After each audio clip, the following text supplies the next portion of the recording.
On termine le 7e chapitre, on commence le 8e aujourd'hui, Bezrat Hashem. Donc, C'est Klal Gadol, le grand principe. Alors, on nous dit la chose suivante. On est à la nouvelle Mishnah. La Mishnah, on est 1, 2, 3, 5 lignes avant la fin. Avant, oui, 5 lignes depuis le début, quoi. Page 76, Daf Ain Vav. Amotzi Teven, celui qui sort de la paille. Kemolo Pipara. Donc, la quantité, donc il transporte d'un domaine à l'autre le Shabbat, la quantité nécessaire à remplir la bouche d'une vache. Parce que la paille, c'est la nourriture de la bouche, on dirait le foin, quoi, peut-être. Donc, Aetsa, c'est du bois, on va expliquer de quelle manière il s'agit. Kemelo Pigamal, de quoi remplir la bouche d'un chameau. Parce que c'est encore plus grand que la bouche d'une vache. Amir, ça c'est de la paille aussi. Kemalo Pitale, comme de quoi remplir la bouche d'un agneau. Asabim, de l'herbe. Kemelo Pigedi, de quoi remplir la bouche d'un chevreau. Ça c'est moins que la bouche d'un agneau. Aleshum Vale Betsalim, des feuilles d'eau, AULX, le pluriel d'ail, je le dis, Vale Betsalim et des feuilles d'oignon. Lahim, lorsque ces feuilles sont humides, la quantité nécessaire pour transgresser le Shabbat, c'est Kigrogeret, le volume d'une figue sèche. Parce que c'est de la nourriture pour les hommes.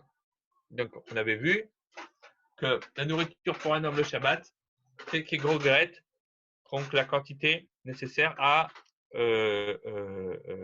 d'une figue sèche. Par contre, lorsque les feuilles Yeveshim sont sèches, Kemelo Pigedi, là, ça devient de quoi remplir la bouche d'un chevreau.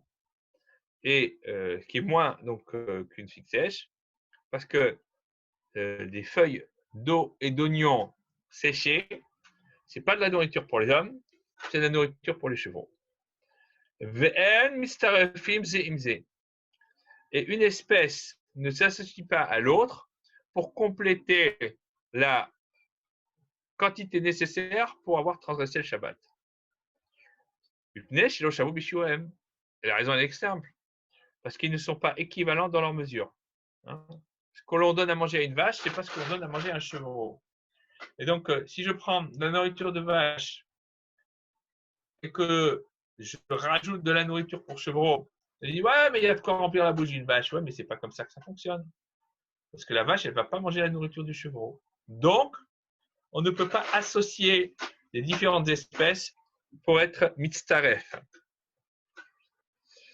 Et donc, ça, c'est la conclusion de la Mishnah. Agma nous dit Maï Aetsa. C'est quoi Aetsa, le bois dont on a parlé tout à l'heure pour les chameaux? Amma Rav Yehuda nous dit Tevel Shelmine Kitnit. C'est de la paille provenant des espèces de légumineuses. Donc, lorsqu'on a des légumineuses, la paille qui peut en ressortir, c'est ça que l'on appelle Aetsa. Et apparemment, c'est ce que mangent les chameaux. Kata Ravdimi, lorsque Ravdimi est venu d'Eretz Israël en Babylonie, Amar, il a dit Amotzi Teven Kemopli Para, celui qui a transporté d'un domaine à un autre de la paille avec la quantité nécessaire pour remplir la bouche d'une vache, donc les gamals, mais au lieu de la donner à la vache, il avait l'intention de la donner au chameau, qui a une plus grande bouche, évidemment. Alors maintenant, quel va être le statut de ces braves individus? Rabbi Yochanan dit, il a transgressé le Shabbat, il doit porter un sacrifice expiatoire. Pourquoi? Parce que on a dit que pour la paille, la quantité nécessaire pour transgresser le Shabbat, c'est de quoi remplir la bouche d'une vache. Il a pris de quoi remplir la bouche d'une vache, Chayav, c'est QFD. Rabbi Shimon ben Lakish, pas tour. Rabbi Shimon ben Lakish, il dit non, il n'est pas tour. Il a transgressé qu'un interdit rabbinique. Pourquoi? Parce que ce que tu dis qu'il est Chayav, je le comprends bien, quand il prend de la nourriture pour vache, il la donne à la vache. mais là, il prend de la nourriture pour vache, et il veut le donner à un chameau qui a une plus grande bouche. Donc, de toute façon, ce n'est pas suffisant pour le chameau. Donc, tu ne peux pas dire qu'il est chayav. C'est QFD. Alors, la Gemara, elle raconte. Rav Dimi, voilà comme il conclut. Le soir, voilà ce qu'il a dit Rabbi Yochanan. Donc, vous vous rappelez qu'il est chayav, parce qu'il a rempli, il a sorti de quoi? Remplir la bouche d'une vache. Et Safra Adarbe, au matin, il a réfléchi pendant la nuit, il est revenu sur ça. Il a dit non, en vérité, c'est vrai. On ne peut pas le rendre chayav, il sera à tout le moins patour. Pourquoi? Parce que il n'a pas sorti la quantité nécessaire pour nourrir ce chameau. Alors, c'est le chameau qui est le sujet qui nous intéresse en l'occurrence. Amar Rabbi Yosef Shapir Avad de Hadar. Rabbi Yosef dit il a bien fait Rabbi Yochanan qu'il est revenu et qu'il a déclaré qu'il serait seulement patour. Donc, on n'a transgressé qu'un interdit d'ordre rabbinique, mais pas d'interdit de raïta. Parce que tu vois bien que cette quantité de paille n'est pas suffisante et pour le chameau, et peut-être même que c'est même pas ce qu'il va même pas vouloir y toucher. Donc tu as dit que tu as sorti de la nourriture pour nourrir ton chameau, et tu as sorti quelque chose qui ne lui était pas approprié. Donc ça ne peut pas marcher. Amarle Abaye, Abaye a répondu à Rabbi Yosef. Adraba, au contraire, Kedemi Karamistabra. C'est ce qui est, au contraire, ce qu'il avait dit au début, Rabbi Yochanan, c'est plus logique. Il est para, parce qu'il a sorti de la nourriture pour vache, elle est apte à nourrir une vache, il y a la quantité pour nourrir une vache, donc il est chayav. Et c'est pas parce qu'il a voulu le donner au chameau que cette nourriture perd toute crédibilité, qu'elle perd toute utilité. Elle est là, elle est utile, il la donne à une vache, elle se nourrit avec. La katarabinama amotsi teven kimolo pipara, le gamal kule alma l'obligé. Des chayav. Alors voilà ce qu'il a dit Rabbi Abin. Rabbi a dit comme ça. Quand il est venu d'Eretz Israël en Babel, il a dit celui qui sort la quantité de paille nécessaire pour remplir la bouche d'une vache avec l'intention de nourrir un chameau. Toute personne ne discute le fait que, eh bien, il sera chayav. Parce que, étant donné que c'est apte à nourrir la vache, on ne tiendra pas compte de l'intention, mais de la disponibilité et de la qualité de la nourriture. Dans la mesure où il y a la quantité nécessaire et que de surcroît, eh bien, c'est apte à nourrir la vache, eh bien, ça suffit pour le rendre chayav. Donc, il n'y a pas de souci. Donc, il est revenu à l'idée première de Rabbi Yochanan. Qui pliguait. Quand est-ce qu'il discute en vérité Rabbi Yochanan et Resh Lakish? Donc, d'après cette opinion-là, tout le monde est d'accord là-dessus. Alors, c'est quoi le fondement de la discussion? Bemotzi Aetsa Kemelo Pipara. Les para. Donc, il a sorti Aetsa. Donc, c'est pas apte pour être mangé par la vache. Parce que vraiment, il faudrait qu'elle se force. Mais c'est ce qu'on donne à manger au chameau. Et donc, a priori, donc, pour pouvoir être chayav, pour pouvoir avoir transgressé l'interdit de la Torah, il faudrait qu'il sorte la quantité nécessaire à nourrir un chameau, c'est-à-dire beaucoup plus qu'une simple vache. Mais un homme qui sort cette nourriture pour nourrir sa vache, alors là-dessus, il y a une discussion, nous dit l'Agma, entre Rabbi Hanan et Resh Lakish. Mais Ifra et Mar. Et leurs opinions à ce sujet-là sont inversées par rapport à ce que avait dit à ce sujet Rav Dimi. Parce que quel est le sens de la discussion? Rabbi Yochanan Amar Pato. Donc Rabbi Yochanan dit que dans ce cas-là, celui qui sort la quantité nécessaire à nourrir une vache avec de la nourriture de chameau, il sera pato. Pourquoi? Parce que pour qu'avec cette nourriture qu'on appelle Aetsa, on soit Hayav, il faut sortir la quantité nécessaire à nourrir un chameau, qui est beaucoup plus grosse que la quantité pour une vache. Resh Lakish Amar Hayav. Par contre, Resh Lakish dit non. Il a transgressé l'interdit de la Torah. Pourquoi? Parce qu'étant donné que cette Otsa'a, ce transport, il est fait pour nourrir la vache, et donc La quantité nécessaire à nourrir la vache, elle a été sortie. Donc, c'est ça qui compte. Et dans ce cas-là, même si c'est un peu en forçant la vache, eh ben, si elle a rien d'autre à manger, elle le mangera quand même. Et il n'y a pas à discuter là-dessus. Rabbi Yochanan Amar Patur. Rabbi Yochanan, il est dispensé. Pourquoi? Qui achila alidatchak la shema achila. Parce que lorsque l'on a une nourriture qui est pas volontaire, c'est quelque chose avec lequel on se force, donc on l'avale un peu contraint et forcé parce qu'on n'a rien d'autre à manger, eh ben ça s'appelle pas une vraie nourriture, ça s'appelle ça s'appelle pas quelque chose qui nous donne du profit. Et même pour un animal, on lui donne un aliment pour lequel il n'est pas content, eh ben, il va peut-être l'avaler, mais ça ne va pas être quelque chose qui est bien. Donc, on ne peut pas dire ici que ça soit convenable. Et donc, ça, c'est l'opinion de Rabbi Yochanan.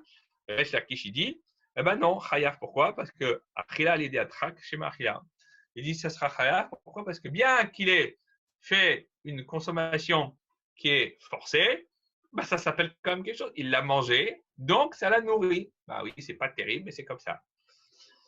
Amir, donc, dont on avait parlé, ce qui est donc la paille tirée des légumineuses, Kémolo Pitalé, de quoi remplir la bouche d'un agneau. La Tania Kegogret.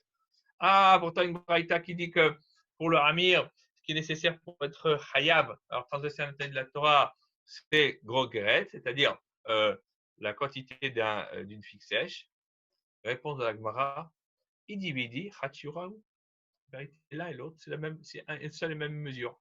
Quand on dit la bouche d'un agneau et Grogret la figue sèche, c'est kiff kiff, c'est pareil.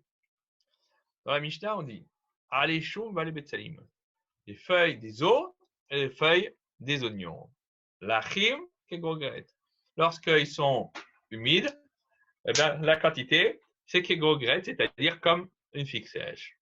Biveshim, Kemolopiagedi. Par contre, lorsqu'ils sont secs, c'est de quoi remplir la bouche d'un chevreau. Alors, VN, Mitzarefim Zemze. Par contre, les différentes espèces ne peuvent pas s'associer l'une avec l'autre pour compléter la quantité pour rendre Hayab. Parce que ils ne sont pas équivalents dans leur mesure. Par exemple, vous prenez de la paille pour nourrir une vache, vous n'en avez pas assez, et vous allez rajouter avec des feuilles sèches d'ail ou d'oignon pour compléter la quantité pour être chayav. Ça ne marche pas, parce que ce n'est pas la nourriture de la vache. La vache, il faut de la paille. Et s'il n'y a pas la quantité nécessaire, eh ben, il n'est pas tout, il n'est pas chayav. Alors, Amar Rabbi Yosef, Rabbi Yossi Bar Chanina. Rabbi Yossi Bar Chanina, il a dit, qu'est-ce qu'elle a voulu dire la Mishnah? Que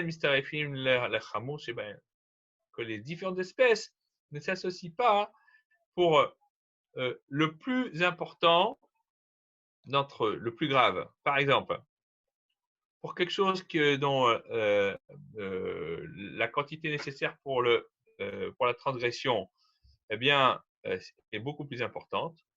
En vérité, il est plus calme parce que tant qu'on n'est pas atteint, il est plus léger parce que tant qu'on n'a pas atteint cette quantité, eh bien, on ne peut pas être hayab. Donc, la grosse quantité, paradoxalement, c'est une coula, c'est un côté plus léger. Il vous faut une grosse quantité pour atteindre l'interdit de la Torah. Donc, c'est plus difficile de transgresser un interdit de la Torah avec la quantité pour un chameau que la quantité pour un chevreau. Ah, pourtant, c'est plus important. Oui, mais comme c'est plus important, il faut en mettre plus. Donc, c'est plus difficile d'y arriver. Ah, Mistarefim, les Kalshibaen. Par contre, ils peuvent s'associer pour le plus léger d'entre eux. Par exemple, de la paille, dont la quantité normalement c'est pour remplir la bouche d'une vache, peut s'associer avec le Hetza, qui est là pour remplir la bouche d'un chameau, dans lequel on a dit qu'il faut une plus grosse quantité. Alors, la Gemara dit, mais quoi? Quand ils ne sont pas équivalents dans leur mesure, dans leur volume, est-ce qu'ils peuvent vraiment s'associer? Pourtant, il y a une Mishnah qui nous dit à ce sujet dans le Klim, à Beged. Là-bas, on parle de ce qui est les vêtements qui sont aptes à accepter ce que l'on appelle la Touma, c'est-à-dire l'impureté rituelle. Donc, le vêtement, le Beged dont parle la Mishnah, c'est quelque chose qui est fait ou de laine ou de lin. Et pour que celui qui est atteint de Toumat Midras puisse rendre impur ce vêtement, il faut que ce vêtement il ait une mesure, une dimension minimale. Shosha al Shosha, 3 palmes sur 3 palmes. D'accord? Vers un sac. Le sac, c'est quelque chose qui est fait avec du poil de chèvre et c'est plus épais, et beaucoup plus épais d'ailleurs que la laine, qui est plus fine, ou que du lin, encore plus fin. Et donc, pour recevoir l'impureté, Arba'a al Arba'a. 4 sur 4 tfachim. Ve'aor, et la peau, qui est encore plus épaisse que le sac, donc ça va crescendo. Hamisha al Hamisha, 5 sur 5. Mapatz, ce que l'on appelle donc une natte, qui est fait à partir de roseaux. Shisha al Shisha, 6 tfachim, 6 coudées, enfin, non, pardon, pas 6 coudées, heureusement pas, 6 palmes sur 6 palmes. Asak ve'aor, ve'amapatz, mitzarefim ve'imze. Alors, on nous dit, il y en a des mesures qui peuvent s'associer les unes avec les autres. Par exemple, le sac avec la peau avec la natte, ça s'associe l'un à l'autre pour compléter la quantité qui leur est nécessaire. Donc, un vêtement beged qui est fait de soit de laine, soit de lin, on va dire de laine en l'occurrence, qui a un plus petit volume, enfin une plus petite aire de surface pour pouvoir recevoir l'impureté rituelle, il peut être complété par un sac, c'est-à-dire quelque chose qui est fait à partir de poils de chèvre, où il faut normalement une plus grosse surface. La peau peut compléter ce qui est nécessaire pour le mapatz, pour la natte. Rabbi Yochanan dit, Mata'am, comment se fait-il qu'ils puissent se compléter? Pourtant, on n'a pas l'habitude normalement de les associer. Ce ne sont pas les usages qui sont communs. Si ce ne sont pas des usages communs, comment peut-on les mettre dans le même bateau? On dit, qu'ils peuvent être rendus impurs quand on s'assied dessus. Donc, les gens ont l'habitude de s'asseoir dessus. Et ils font partie de ce qu'on appelle, par exemple, le bas d'un âne. Et on a l'habitude de nous mettre des rustines quand le bas de l'âne est abîmé, avec des tissus d'autres espèces, parce que c'est là pour permettre juste de s'asseoir. Et puis, on a un bas qui est fait avec de la laine, on va prendre un morceau de tissu fait avec du poil de chèvre, on va le coudre dessus, et personne ne va y voir que du feu, c'est le cas de le dire. C'est pas un vêtement dans le sens où c'est quelque chose qu'on va porter dans la rue. Effectivement, là, on n'a pas l'habitude de les mettre ensemble. Là, mais c'est un usage. Dans la mesure où on peut les utiliser ensemble pour quelque chose qui va être non pas porté, mais utilisé, alors on peut considérer que ça s'associe. Alors on dit, oui, mais là-bas, c'est pas le même registre. On n'est pas dans le même domaine. Pourquoi? Tama, la raison pourquoi on dit qu'ils peuvent s'associer et ils peuvent compléter de l'héroïne et moshav. Parce que toutes ces espèces, tous ces modes de tissu ou de peau, eh bien, peuvent être rendus impurs par quelqu'un qui s'assied, se couche dessus. Mais si ce n'était pas le cas, si ce n'était pas quelque chose sur lequel les gens pouvaient se poser, même si on a fait on a l'habitude de faire une rustine avec, ça ne pourrait pas marcher. Et donc, on voit bien que ce n'est pas comparable avec le cas précédent. Amarava, Rava dit, on tourne la page. Alors on dit, Achanami, ici aussi, concernant la nourriture pour les bêtes différentes, Chazia, les dogmas. Donc, on peut dire qu'ils vont ensemble. Pourquoi? Parce que, par exemple, quelqu'un qui vend de la nourriture pour les animaux, eh bien, il peut les mettre à la fenêtre de son magasin et il va les mettre en étalage, en vitrine, et dire, voilà, il y a différentes sortes de nourriture animale qui sont à votre disposition. Et comme les gens voient que c'est dans le même registre, donc, comme c'est en exercice, en exemple, eh bien, effectivement, dans ce cas-là, ça peut être considéré comme associable. Dernière Mishnah du chapitre, Amotzi Ochalim Kegrogeret. Celui qui trouve des nourritures, il fait sortir des nourritures pour un homme, cette fois, la quantité d'une grogeret, d'une figue sèche, chayav. Donc, je prends un morceau de pain et je sors d'un domaine à un autre le Shabbat, j'ai transgressé un interdit de la Torah. Ou mitzarefim, et ils peuvent s'associer l'un à l'autre pour compléter la quantité de shiur. Parce que toutes les nourritures sont équivalentes quand il s'agit de l'homme. Donc j'ai un petit morceau de pain et je rajoute avec un morceau de viande ou un morceau de poisson et avec ensemble j'ai gros guérette, bien que ce sont deux nourritures différentes, eh bien, si je sors avec du domaine public au domaine privé, j'ai transgressé le Shabbat d'après l'interdit de la Torah. Chot miklipatan.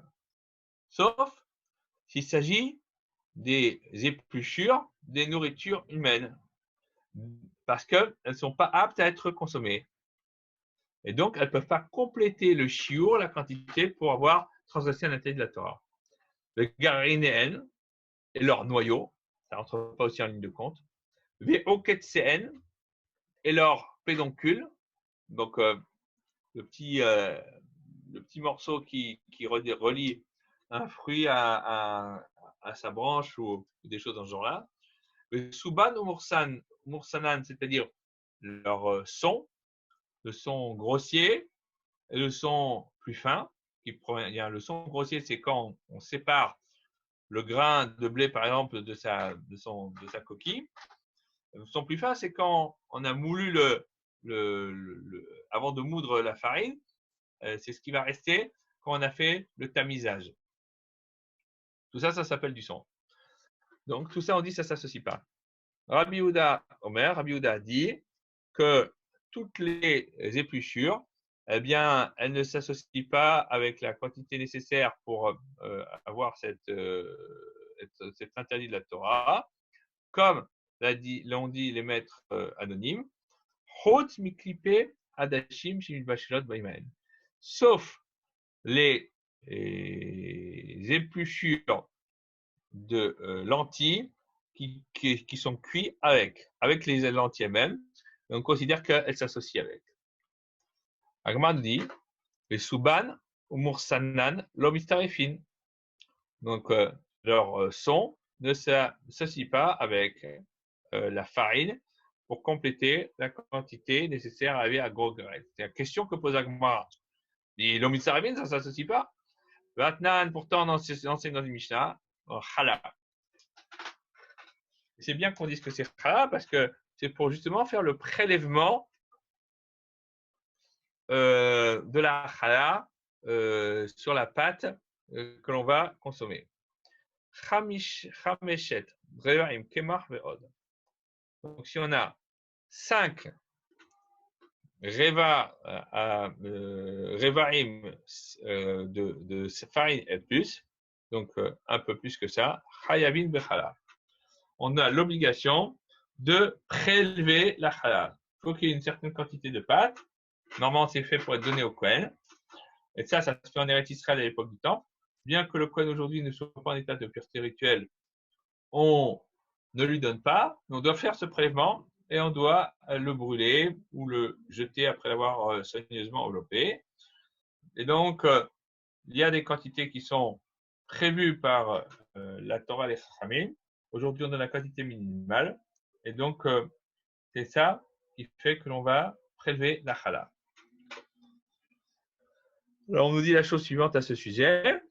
Ren vesuban, vous mentionnez. Quand on dit ça, c'est on prend la farine avec le blé et leurs différentes sortes de sons. Donc, tu vois bien que le son de blé, bien, il fait partie aussi du lot et que tu ne peux pas l'exclure. Comment est-ce que la Mishnah peut dire que ça ne rentre pas dedans? Pourtant, dans Chala, tu vois bien que ça rentre. Alors, il dit, Amarabaye, il dit, voilà, en vérité, pourquoi est-ce qu'on compte le son pour la quantité de farine nécessaire à la Chala? Parce que le pauvre, il mange son pain avec ce qu'on appelle une pâte qui est beloussa. Rachid dit c'est quoi beloussa? C'est une pâte qui est mélangée, c'est-à-dire dans laquelle il y a de la farine blanche et avec du son avec. À l'époque, on dirait. À l'époque, on disait que le son c'était pour les pauvres. Aujourd'hui, c'est la quantité nécessaire les riches prennent de la farine de son. Mais à l'époque de la Mishnah et la Gemara, c'était les pauvres. Et donc, on dit dans la mesure où les pauvres peuvent consommer avec, eh bien, on peut effectivement le comptabiliser. Rabbi Yehuda Omer, Rabbi Yehuda dit, exclut quand même de tout cela les écorces de lentilles qui sont cuites avec. Parce que ça, on regarde. On dit pourquoi. Rabbi Yehuda dit ça. Adashim. Si c'est les lentilles, je comprends que ça s'associe avec les pelures. Pouline l'eau. Mais si c'est des fèves, tu peux pas dire ça. Ça s'associe pas avec l'écorce. Tanya, pourtant, on enseigne dans une braïta. Rabbi Yehuda dit que toutes les écorces, toutes les pelures, tous les déchets ne s'associent pas pour compléter la quantité. Sauf les écorces de fèves et de lentilles. Alors, tu vois bien que c'est contre ce que l'a dit la Mishnah. Lokashia, en réalité, ce n'est pas un problème.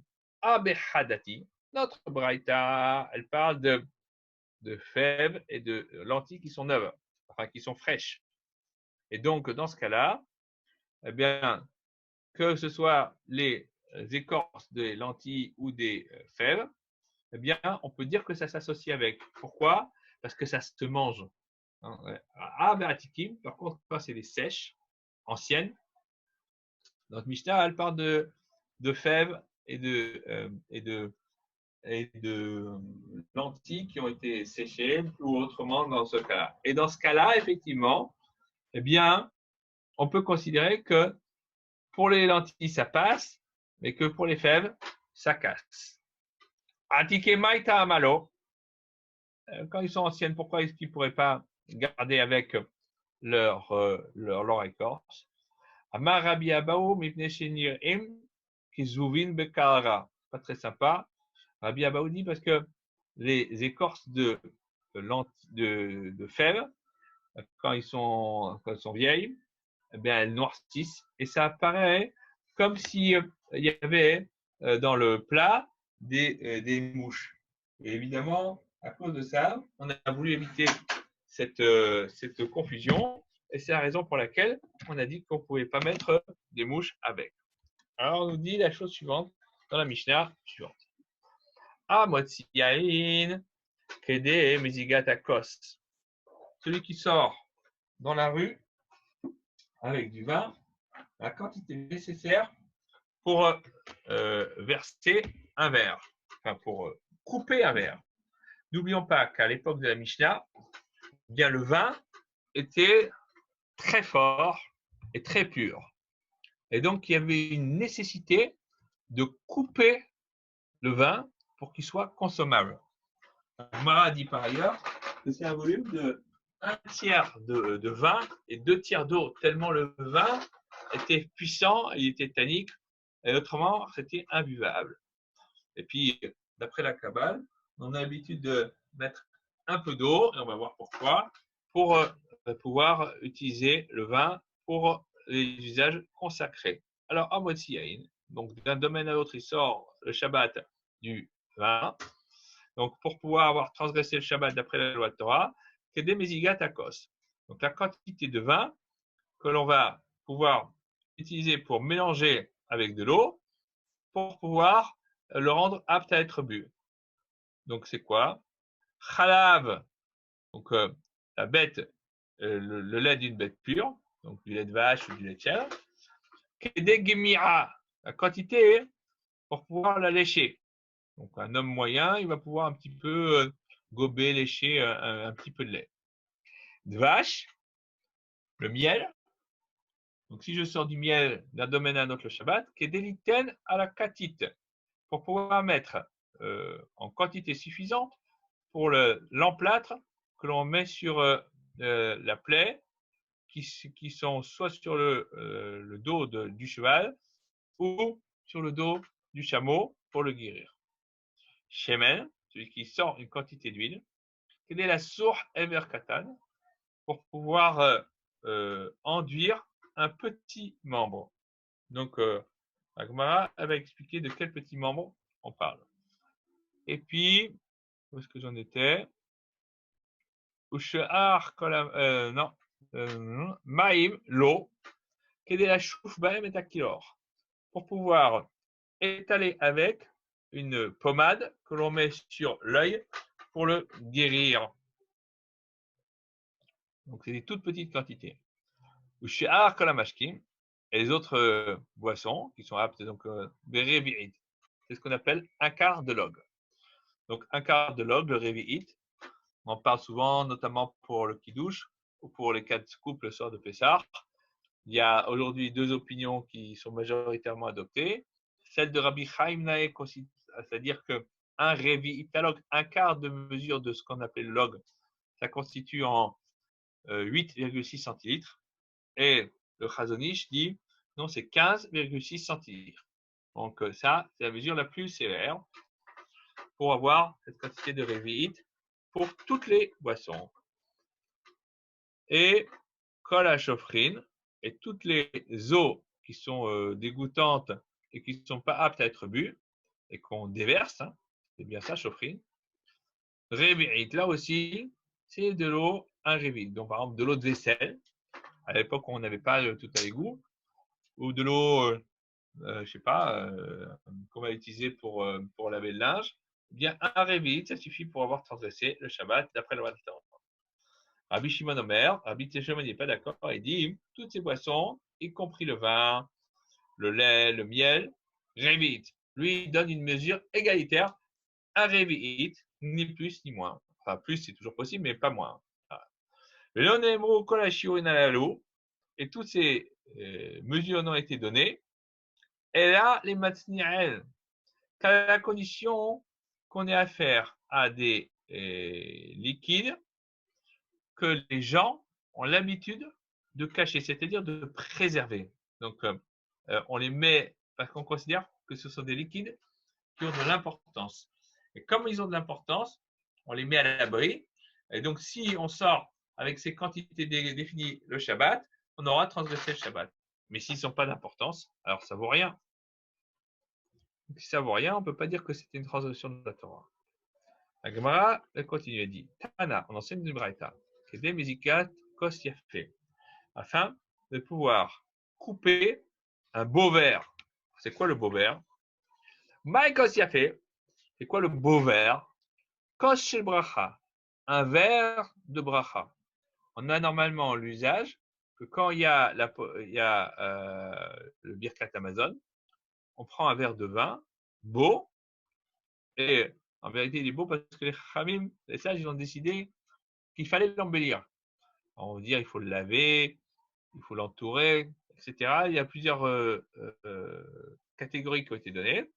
Et donc, c'est pour le Birkat Amazon. C'est ça qu'on appelle Kosher Bracha.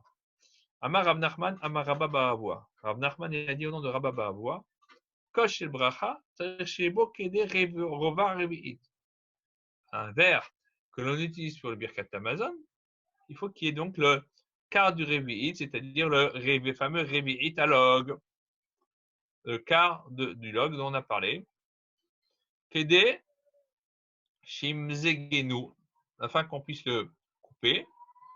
Veyamod al revi'it, et qu'ensemble, on arrive à cette fameuse quantité de revi'it à log. Donc, c'est la fin du Daf Ain Vav, suite demain au prochain épisode.